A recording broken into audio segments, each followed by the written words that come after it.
আপনার কাছে কেমন লাগছে, আপনার অনুভূতিটা কি? আসলে একটা দীর্ঘ সময় একটা ফ্যাসিলিটি আমল শেষ হওয়ার পরেই আমরা একটা প্রথম নির্বাচন একটা নির্বাচন পেয়েছি।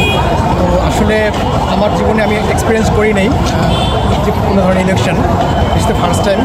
তো এটা আসলে সত্যি একটা মানে মানসিকভাবে ভালো তো ফিল করছি, মানে একটা উত্তেজনা একটা মানুষের কাজ করছে যে আসলে একটা ইলেকশন কেমন হয় এটা দেখতেছি।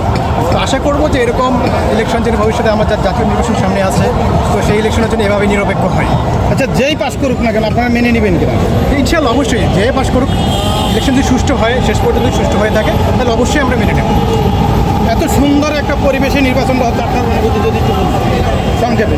আসসালামু আলাইকুম রহমতুল্লাহ। জি, বাংলাদেশে জুলাই বিপ্লবের পর প্রথম কোনো নির্বাচন, যদিও এটা কোনো জাতীয় নির্বাচন নয়, শুধু ছাত্রদের নির্বাচন। তারপরও সোশ্যাল মিডিয়ায় ও আন্তর্জাতিক মিডিয়ায় মনে হচ্ছে যে এটা দ্বিতীয় পার্লামেন্ট নির্বাচন হচ্ছে আর কি।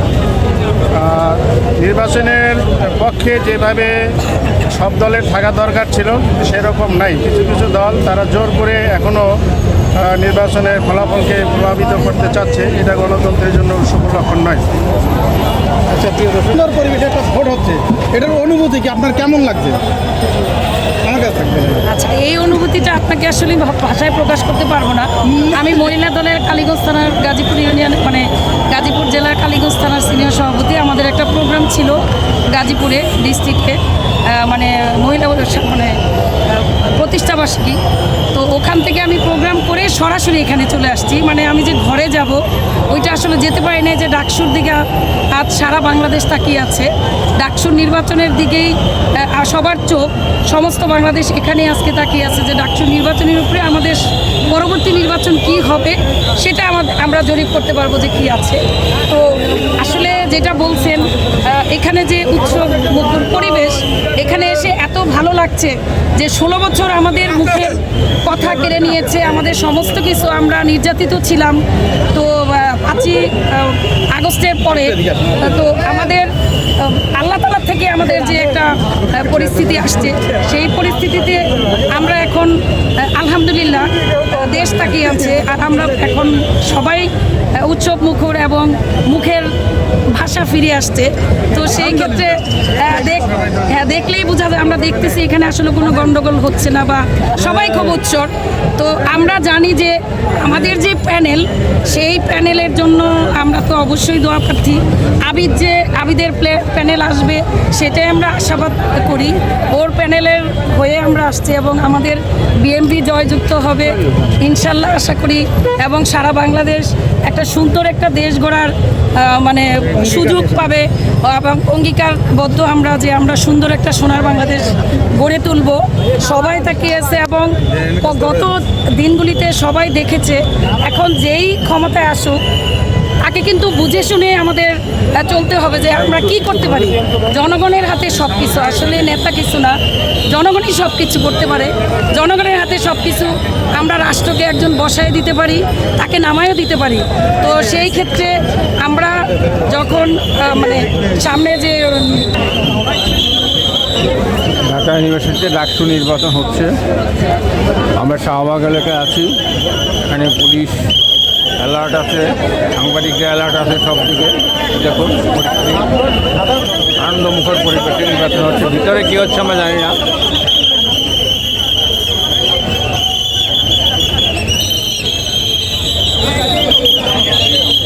লুকারণ্য শাহবাগ এলাকা।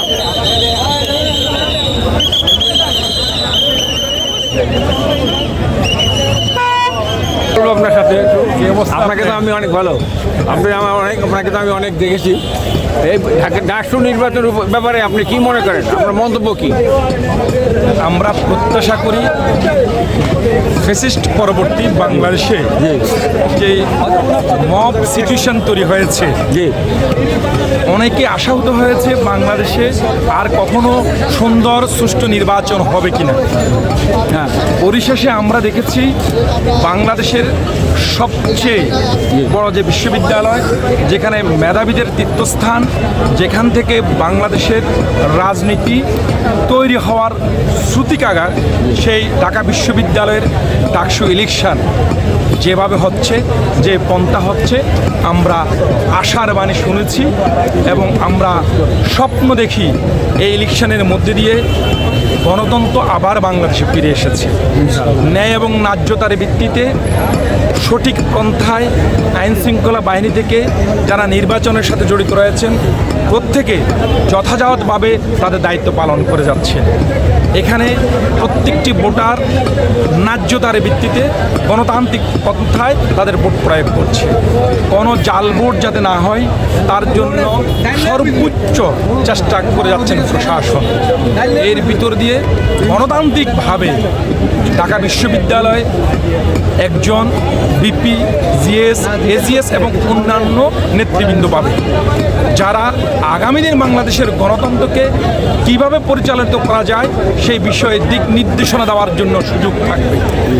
একই সাথে ঢাকা বিশ্ববিদ্যালয়ের ডাকসুরে ইলেকশন জাতীয় ইলেকশনের রূপরেখা হিসেবে উপস্থাপিত হবে বলে আমরা বিশ্বাস করি। থ্যাংক ইউ আপনাকে।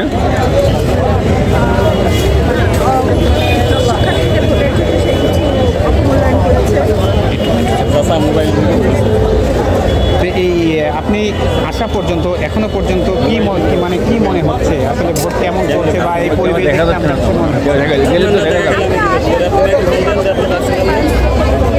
নির্বাচনের সময় শেষ, ভোট গ্রহণের সময় শেষ হয়ে গেছে।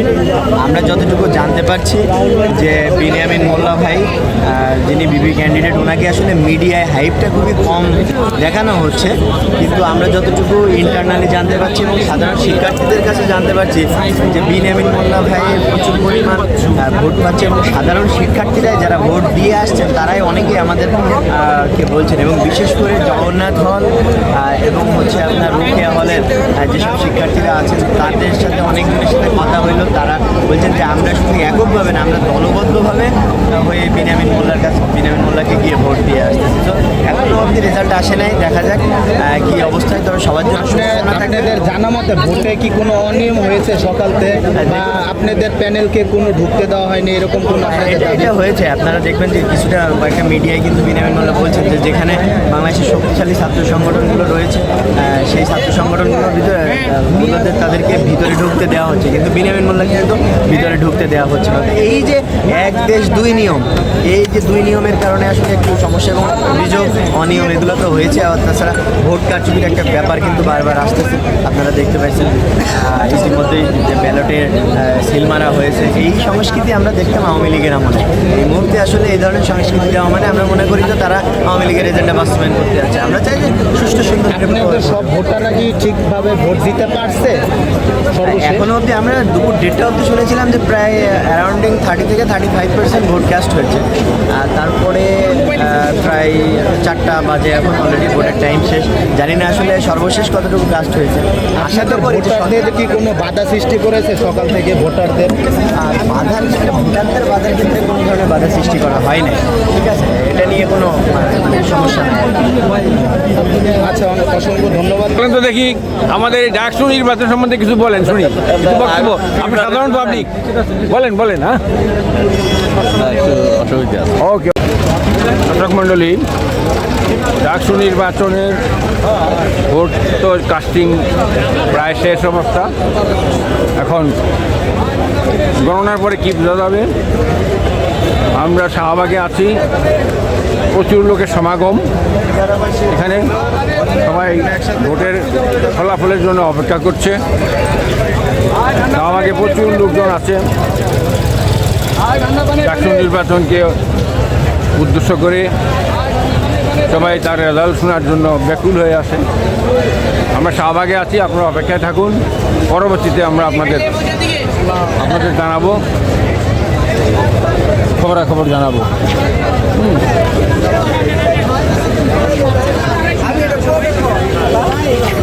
সবাই যে ছবি তুলতে বসে আছে, সবাই লোকজন পায়ে তুলে।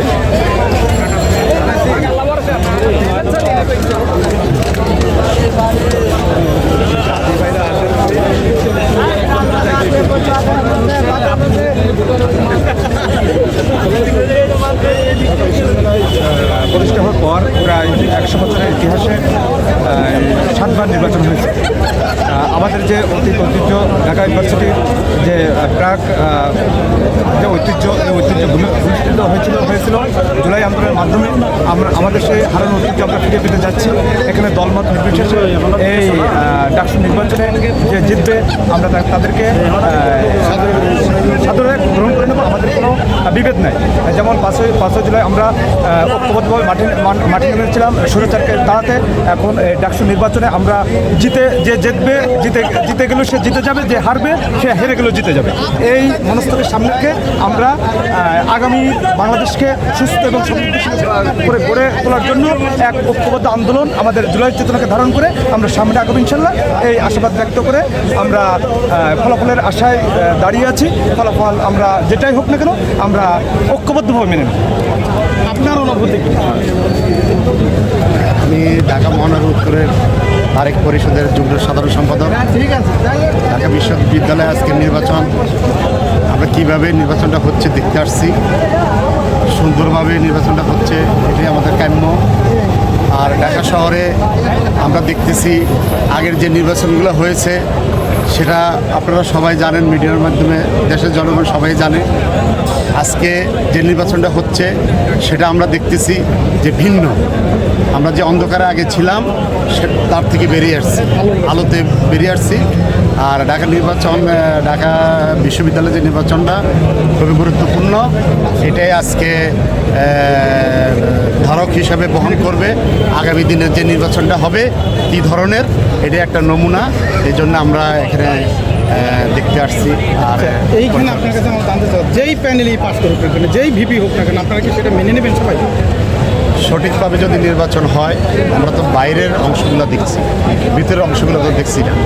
যদি সঠিকভাবে কারচুপিমুক্তভাবে যদি নির্বাচন হয়, যে হোক আলহামদুলিল্লাহ আমরা মেনে নেব ইনশাআল্লাহ, দেশের জনগণ মেনে নেবে ইনশাআল্লাহ। কারচুপি হয়েছে কি হয়নি সেটা তো নির্বাচনের কয়েকদিন পরে আপনারা তদন্ত করে জানতে পারবেন। যদি এখন যদি কোনো দিক থেকে রটানো হয় যে বা কারচুপির মাধ্যমে নির্বাচন হয়েছে, তখন আপনারা কি পদক্ষেপ নেবেন? এটা নির্বাচন কমিশন, দেশের আমাদের যারা বিএনপির বড় লিডার বা তারেক রহমান প্লাস যারা নেতৃবৃন্দ আছে ওনারা ডিসিশন নেবে কি পরবর্তী। আজকে তো কোনো গ্যাঞ্জাম হওয়ার সম্ভাবনা নেই। আর আজকে কোনো গ্যাঞ্জামের কোনো লক্ষণ দেখি না আমরা, যেহেতু আমরা এখানে অনেকক্ষণ ছিলাম, দেখতেছি যে পরিস্থিতিটা কেমন যাচ্ছে। তবে এখন দেখতেছি যে পরিস্থিতিটা ভালো যাচ্ছে, কারণ এটার উপরে নির্ভর করবে আর কি দেশের পরবর্তী নির্বাচনগুলো কেমন হতে পারে। এই জন্যে এরকম থাকুক, আমরা মনে করি যে হোক সঠিকভাবে নির্বাচন হোক এবং দেশের আইন শৃঙ্খলাটা ঠিক থাকুক, এটাই আমরা আশা করি। যে হোক নির্বাচন, যে এটাই। আর যে আন্দোলনটা আমরা জুলাইতে করেছি সেটার প্রতিফল যেন আমরা সামনে পাই, এবং এটার একটা আজকে নমুনা আর কি আমরা দেখছি। সবাইকে ধন্যবাদ। দর্শক মণ্ডলী, এতক্ষণ আপনারা বিভিন্ন জনতার মতামত আমরা শুনতে পাচ্ছি।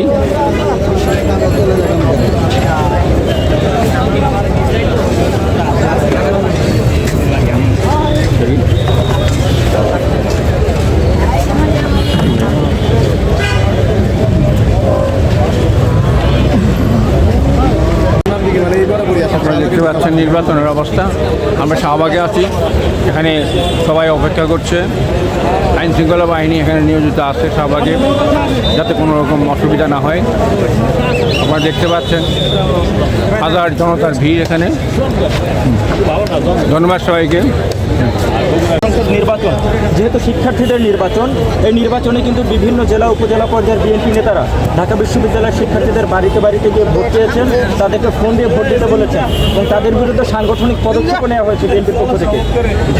ডাকসু নির্বাচনের মতো একটি নির্বাচনে বিএনপি নেতাকর্মীরা এই ধরনের কর্মকাণ্ড পরিচালনা করতে পারেন কিনা, এ নিয়ে আপনারা কি ভাবছেন? কেননা তারেক রহমান তিনি কিন্তু বারবার বলেছেন যে কোনো ধরনের নির্বাচনে লেভেল প্লেইং ফিল্ড বজায় রাখার জন্য সকল ধরনের নিশ্চিত বা নিশ্চয়তা দিতে হবে। সেখানে বিএনপি নেতাকর্মীদের এই কার্যক্রমকে আপনারা কীভাবে দেখছেন? আমি আপনাকে আসলে কী বলবো, আপনার তো সাংবাদিক, আপনার মতো করে আপনি প্রশ্ন করছেন। আমার নেতা লন্ডনে বসে আছেন, শেখ হাসিনা এই দেশে বসে গালাগালি করছে। আমার নেতা এখনও লন্ডনে বসে আছে। এখনও যদি আপনারা এই ধরনের প্রশ্ন করেন তাহলে আসলে এই দেশের জনগণ কীভাবে মেনে নেবে? এখানে অনেক আন্দোলন সংগ্রাম হয়েছে, বিএনপির পক্ষ থেকে অনেক আন্দোলন সংগ্রাম হয়েছে, জামাতের পক্ষ থেকে অনেক আন্দোলন সংগ্রাম হয়েছে, এনসিপির প্রার্থীরা তারা এসে আন্দোলন সংগ্রাম করছে এবং তারা পরক্ষণে যে এসে জুলাইয়ের আন্দোলনের পর তারা নিজেরাও গালাগালি করছে। কিন্তু আমার নেতা কিন্তু লন্ডনে আছে। তাইলে এখন আপনি যে কথাটা বলতেছেন বাড়িতে বাড়িতে গিয়ে হুমকি দান করছে, এগুলো একেবারে আপনাদের একেবারে কথাগুলো হলো কি ভিত্তি, একেবারে বাজে, একেবারে বানাওটি। এখনও আওয়ামী লীগের যে লিডারগুলো এখন এই দেশ থেকে পালিয়ে গেছে তাদের দোষরা কিন্তু এখনও রয়ে গেছে। সেই দোষরাই বিভিন্ন সংগঠনটা মিশে উস্কানিমূলক যে ইয়েগুলো করতেছে, কর্মকাণ্ডগুলো ছাড়াচ্ছে, এই ছাড়া আর কিছু নয়। এ বিষয়ে কিন্তু বিএনপির পক্ষ থেকে সাংগঠনিক পদক্ষেপ নেওয়া হয়েছে। যদি উল্লেখ করে বলি, কুমিল্লার বুড়িরচর এলাকার একজন বিএনপি নেতা তিনি কিন্তু শিক্ষার্থীর বাড়িতে গিয়ে এরকমের প্রচারণা চালিয়েছেন, যেটি নিয়ে ঢাকা বিশ্ববিদ্যালয়ের বিভিন্ন প্যানেলের শিক্ষার্থীরা যারা ডাকসুতে প্রার্থিতা করছেন তারা অভিযোগ এনেছেন। এই নিয়ে আসলে আপনাদের কিছু বলার আছে? সম্পূর্ণ প্রভাকাণ্ড। আপনারা যে প্রশ্নগুলো করতেছেন একের পর এক প্রশ্নগুলো, এগুলো সম্পূর্ণ প্রভাকাণ্ড। কারণ সকাল থেকে আমি বলছি এখানে টিল নাও দাঁড়ানো, এবং আমি নির্বাচন হচ্ছে উৎসব মুখের পরিবেশে আমরা ডাকসু নির্বাচন দেখতে থাকছি, কিন্তু আসলে এখনো পর্যন্ত আমরা দেখছি যে কোনো দলের ভিতরে বিভেদ, কোনো দ্বন্দ্ব হয় নাই, আশা করি হবে না। একটু পরে ভোট শেষ হবে, ভোট গণনা শুরু হবে। আমরা আশা করছি এই ডাকসু নির্বাচনে বাংলাদেশের রাজনীতিতে একটা বড় প্রভাব ফেলাবে, এমনকি ডাকসু নির্বাচন দিয়ে সারা বাংলাদেশে যেন মানে একটা রাজনীতি যেন প্রভাব না খাটে, ডাকসু নির্বাচন যেন বাংলাদেশের মডেল হিসেবে থাকে, সে প্রত্যাশা করি। আর আপনারা জানেন যে বিনয় মোল্লা ঢাকা বিশ্ববিদ্যালয়ে যে এই ডাকসু নির্বাচনের জন্য কতটা তার ত্যাগ ছিল, অতিথিকার ছিল, সে অনশন করছে ঢাকা বিশ্ববিদ্যালয়ে ডাকসুর জন্য। বিনয় মোল্লা যেন জিতে, এটা আমাদের ছাত্রদের কাছে আমরা বিনোদনভাবে অনুরোধ করবো যে আপনারা একদম দক্ষ, সুশিক্ষিত এবং কি ত্যাগ সুস্থভাবে ভোট দিতে পেরেছে। আলহামদুলিল্লাহ, বাংলাদেশে এই ঢাকা বিশ্ববিদ্যালয়ের সকল শিক্ষার্থীরা স্বতঃস্ফূর্তভাবে যারা অংশগ্রহণ করেছে উৎসব মুখর পরিবেশে, তাদের অনেকেরই জীবনের প্রথম ভোট তারা দিয়েছে, সুন্দরভাবে দিচ্ছে। এই জন্য তারা অনেকেই ফোন করে সুক্রিয়া জানাইছে যে প্রথম জীবনের যে প্রথম ভোটটা সেটা তারা দিতে পারছে নিশ্চিন্তভাবে।